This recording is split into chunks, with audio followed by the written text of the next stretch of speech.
தெய்வ சங்கல்பத்திலிருந்து ராஜா கோவிந்தராஜ். ஒரு நண்பர் என்கிட்ட கேட்குறாரு, எங்கள் வீட்டில் அடிக்கடி யாருக்காவது உடம்பு சரியில்லாமல் போகுது, இல்லைன்னா சண்டை போட்டுக்கிறோம், இல்லை மன வருத்தம் ஆகுது, இல்லை கடன் ஆகுது, இந்த மாதிரி ஏதாவது ஒரு பிரச்சனைகள் எங்கள் வீட்டில் இருந்துக்கிட்டே இருக்குது.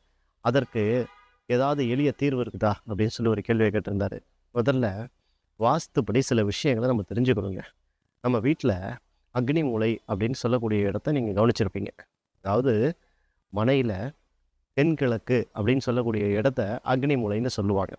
அந்த அக்னி மூலை அப்படின்னு சொல்லக்கூடியதோட அர்த்தம் அங்கே வெப்பம் மிகுந்தது, அந்த இடம் எப்பயுமே சூடாக இருக்கும் அப்படிங்கிறது அதோடைய அர்த்தம்.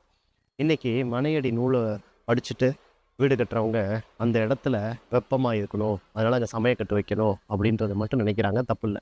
ஆனால் அதையும் தாண்டி சில விஷயங்கள் உண்டுங்க. இப்போ உங்கள் ஜாதகத்தில் செவ்வாயின்ற ஒரு கோள் இருக்கு. அந்த கோள் வந்து உங்களுடைய ரத்தத்தை பற்றி சொல்லக்கூடிய ஒரு கிரகம். மேலும் உங்களுடைய செலவினங்களை பற்றி சொல்லக்கூடிய ஒரு கிரகம். சரிங்களா? நல்லா புரிஞ்சுக்கங்க. உங்களுடைய உடம்புல ஒரு ரத்தத்தை பற்றி சொல்லக்கூடியதும் செவ்வாய் தான். நீங்கள் பண்ணக்கூடிய செலவினங்கள், அது விரயமோ சுபமோ, அந்த செலவினங்களை பற்றி சொல்லக்கூடியதும் அந்த செவ்வாய் கிரகம் தான். சுபகாரியம்னு சொல்கிறோம் இல்லையா? ஒரு நல்ல விஷயம் வீட்டில் நடக்குது, மங்களகரமான செயல்கள், அதை சொல்கிறதும் அந்த செவ்வாய் தான். இப்போ நம்ம எந்த வீட்டில் குடியிருக்கிறோமோ அங்கே இந்த செவ்வாய் பகவான், இந்த அக்னி மூலைன்னு சொல்லக்கூடிய ரெண்டும் சேர்ந்து தான் சில விஷயங்களை பிரச்சனைகளாகவும் நன்மைகளாகவும் நமக்கு தரும். சரிங்களா? அப்போ இந்த வீட்டில் குடியிருக்கிற வீட்டில் அக்னி மூலைன்னு சொல்லக்கூடிய இடத்துல எலக்ட்ரிசிட்டி போர்டு இருக்கலாம், சமையக்கட்டு இருக்கலாம், இல்லைனா செப்டிக் டேங்க்னு அந்த காலத்தில் வந்து மெயின் ட்ரைனேஜ் கிடையாது, செப்டிக் டேங்க் வச்சுருப்பாங்க. அப்போ இந்த அக்னி மூலையில் இந்த செப்டிக் டேங்கை நோண்டி அங்கே அமைக்கலாம். சரிங்களா?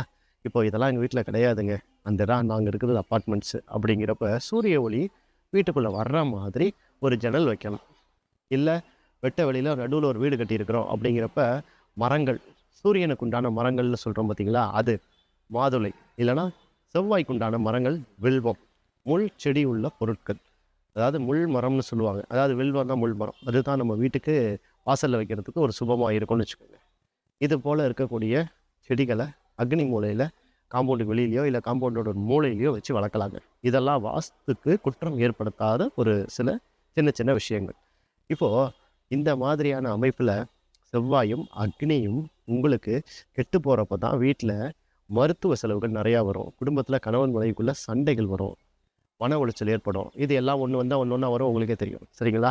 இப்போது இந்த மாதிரி அமைப்புள்ள வீட்டில் நீங்கள் இருந்துட்டீங்கன்றப்ப விளக்கேற்றி வச்சுட்டு சமைக்கிறது, எந்த ஒரு காரியம் செய்கிறதா இருந்தாலும் விளக்கேற்றி வச்சு செய்கிறப்ப அந்த தோஷம் கொஞ்சம் விலகும். மேலும் தூப தீபம் போட்டு தெய்வங்களை காமிக்கிறப்ப இந்த அக்னி மூலைக்கும் சமயக்கட்டுக்கும் காமிக்கணும். சரிங்களா? ஏன்னா சமயக்கட்டுனே இது செயல்படுன்னு சொல்லியிருக்காங்க. அப்படி செய்கிறப்ப உங்களுக்கு இந்த செவ்வாய் பகவானோட தோஷமும் அக்னி மூலையில் ஏற்படக்கூடிய பாதிப்பும் விலகுங்க.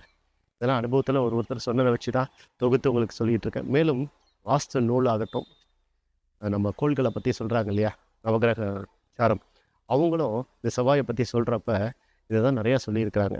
இந்த வீடியோவில் உங்களுக்கு ஏதாவது குழப்பங்கள், கேள்விகள் இருந்தால் கேள்வி கேளுங்க. அடுத்த வீடியோவில் அதை பற்றி நான் சொல்கிறேன். நன்றி. சிவாயன்.